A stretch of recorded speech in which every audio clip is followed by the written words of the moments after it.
can be attacked, but basically more different races, or religions that aren't what's considered the majority would be attacked.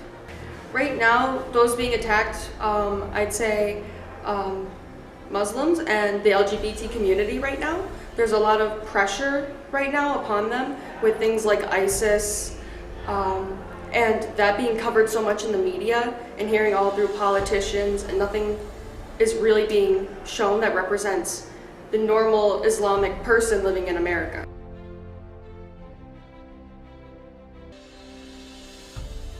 One time after I went to go get a haircut, this was like 2 weeks ago, I walked to the nearest Tim Hortons and I went to go get a drink.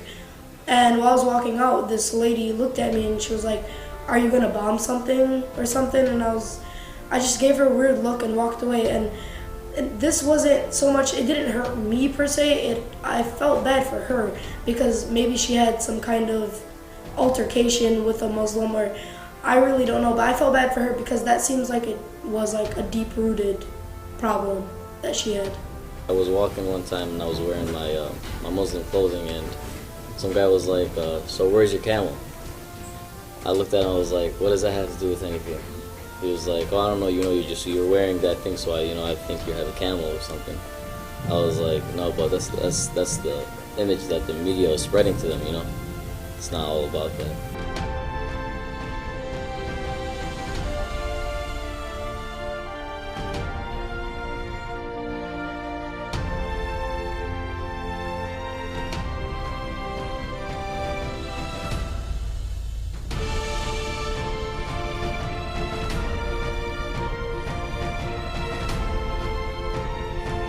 You hear one thing on the news and then somebody tweets it out and then it gets changed a little bit and then somebody tweets that out and it just keeps on changing and changing.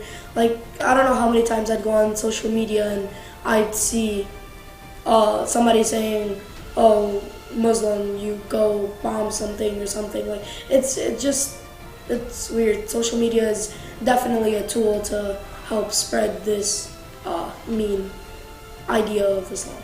The news media wants the most viewed articles. They want people to watch and have stereotypes about people.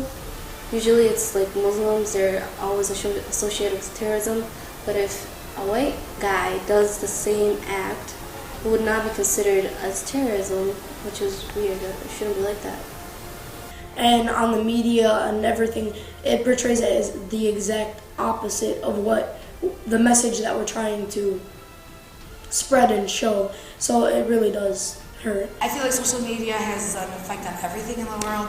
I feel like the more in the past few years, social media has grew extensively, and I feel like that has increased how people see people view Muslim, how people view Islam as terrorism, and they're getting the whole thing wrong. It's nothing the way it is. Just because you see one little part of something doesn't mean you see the whole thing. And I feel like social media has effect on everything, on many different views in the world, even with politics, with all other things that are happening. So yeah, it does have an effect on how people view us, which I feel is very not good, because you're not meeting with, you're not actually really seeing a person and talking to them. You're just seeing what's put on the internet.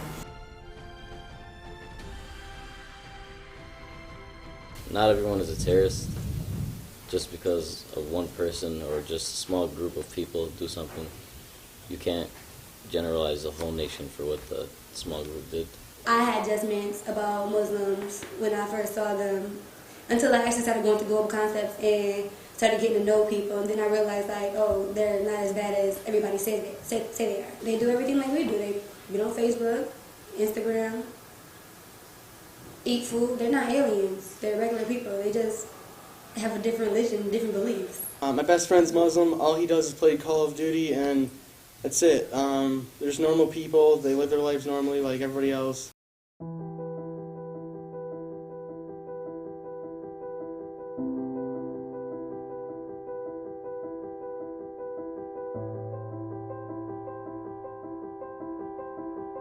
Of course, people have judged me based on my sexual orientation or gender identity or who they perceive me to be. It's really too numerous to count how many times that's happened. I actually factor that into any given day and any given experience at this point. Misgendering happens virtually every day of my life.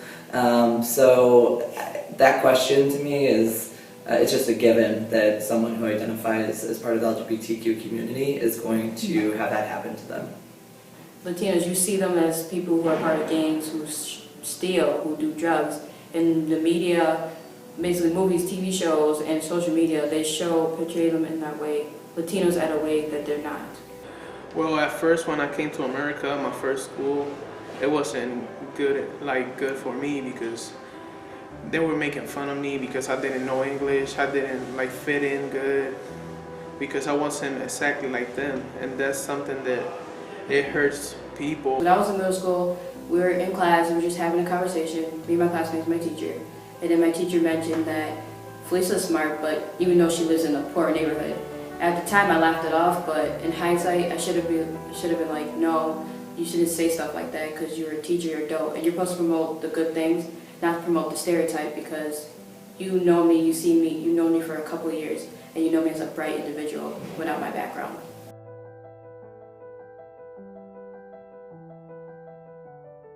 Well, I work in the fruit belt all day, every day, and honestly, that's the folks that I work with are black middle class people whose actual lives aren't totally different than mine, though their obvious cultural and heritage is different. But in terms of money and class and all those things, we pretty much have, we live very similar lives. People are trying to get here for a reason, and they're trying to fit in, show people like we can do the same as them, show them that we people like them. This past weekend we were with our Emerging Leaders program, and there was 25 emerging leaders, and not a single person misgendered me, and it was incredibly notable to me, and it was so beautiful that I came home and I basically told my wife, and I've been telling folks that up in Buffalo, and it literally has meant so incredibly much to me that it's notable that not a single person misgendered me over a weekend.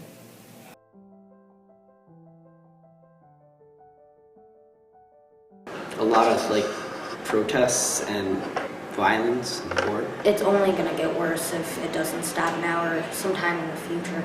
If it gets worse, it'll just breed more hatred, and then we're just going to have a bitter society, and no one wants that. Every generation leaves a mark, and that my generation will leave a mark for the next generation. And if we leave that negative mark, then the next generation is going to become even more narrow-minded and not open-minded and still be ignorant instead of being open to the world and realizing there's more to it. It's actually a matter of life and death. I mean, we actually have trans women of color being killed for being just essentially who they are.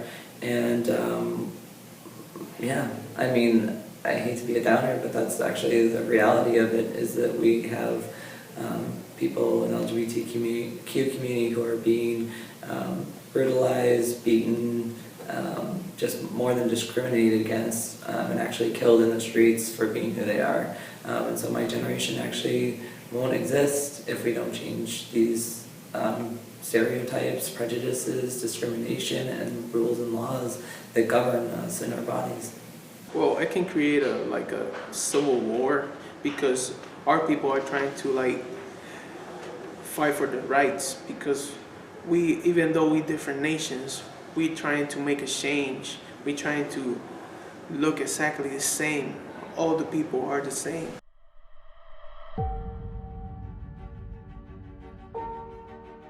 I want my peers to see me as me and how my character is, not how Islam is portrayed on the media, because I try to act as kind as I can, not only for Islam but for my peers and myself, because I feel like there's no reason to be mean, and I'm just trying to be nice, but if somebody looks at me for my religion, it's just weird.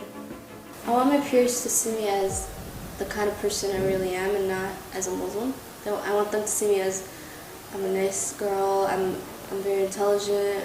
I'm nice to hang out with, but not as, yeah, she's a Muslim, she can't do that and she can't do that, and we can't go out and go hang out in that place where they would do that. I think it's better to just look at me in a nice way.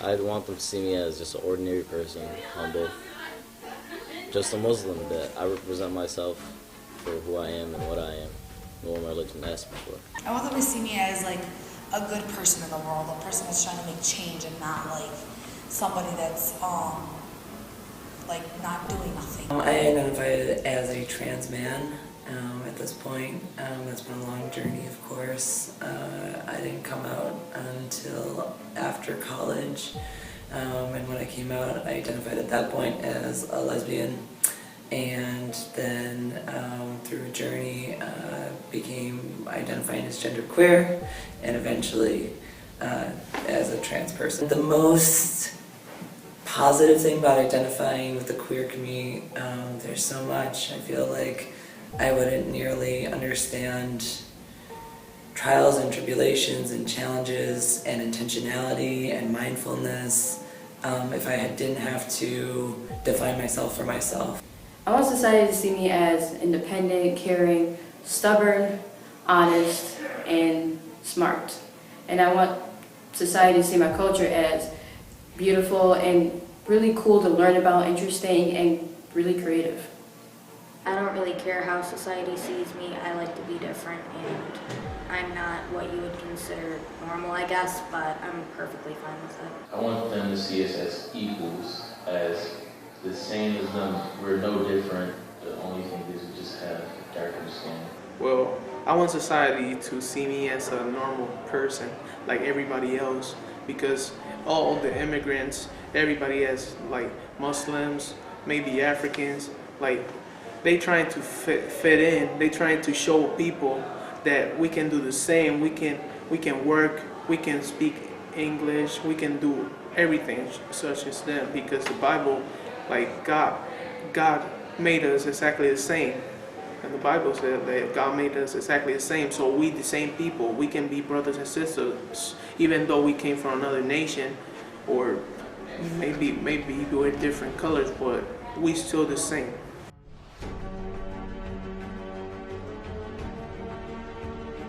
Speak out. You should definitely speak out about what you don't, what you think isn't right, and things like that. Of course, I hope you don't think it's right. Things as far as discrimination, you shouldn't stand by and just let it, take its course. Stop it. First off, we should probably focus on media, considering everybody uses social media daily, and that's how a lot of bad rumors and silly fake stories can start up. If we target media first, I think we can make small steps to make a big difference. Improve social media and stuff like that, and just help others who are being discriminated against. Social media definitely has broken down some of, I think, the stereotypes as well. I do think that we see queer allies and advocates and people who are using social media to say things like love is love, or to stand when DOMA's been passed, or marriage equality, and those things, to really show that there are queer allies as well that are standing up and speaking out about why LGBTQ people deserve human rights. So I see it being used in a variety of ways. If we all begin to work together to stop certain things at a time, just small steps to a big picture, I believe we can make a big difference. Well, I'll be patient because things don't change overnight. You can't rush these things. It's been ingrained to us for so long, so we gotta go in slowly and get work into it. And to go with that, you need to not give up. Help other people and try to show them that just because we're one color or a different nationality, that doesn't mean they're different. My teacher, he created a space for us to talk about discrimination and get feedback from each other and figure out what is the real problem, and how we really think about it and really look at it. It really opened my eyes, especially because I realized reading all these articles, researching and talking shows that it's still here, still needs to be addressed even more often than not. Talk to your teachers, talk to other students, any other adult in your school, and you can have clubs for it. You can have community service projects, awareness days. little things to turn into a big change for this problem. Speaking out more, talking to kids, talking to adults even about it. Talk to everyone you can. Don't let it be silent. An attack on any of us is an attack on all of us. You do not have to be black to stand up for black people's rights. You do not have to be LGBT to stand up for LGBT rights. You do not have to be a woman to stand up for women's rights. You do not have to be Muslim to stand up for Muslim rights. You know, I think that it's born out of experience and inexperience, and so for a lot of people, they just have no interactions with the actual communities that they're discriminating against. And I know that that sounds super cliche, but it actually is, in many cases, the first step to stopping discrimination is for people to build relationships with someone from a different community. One global, one vision, One mission. We are the change.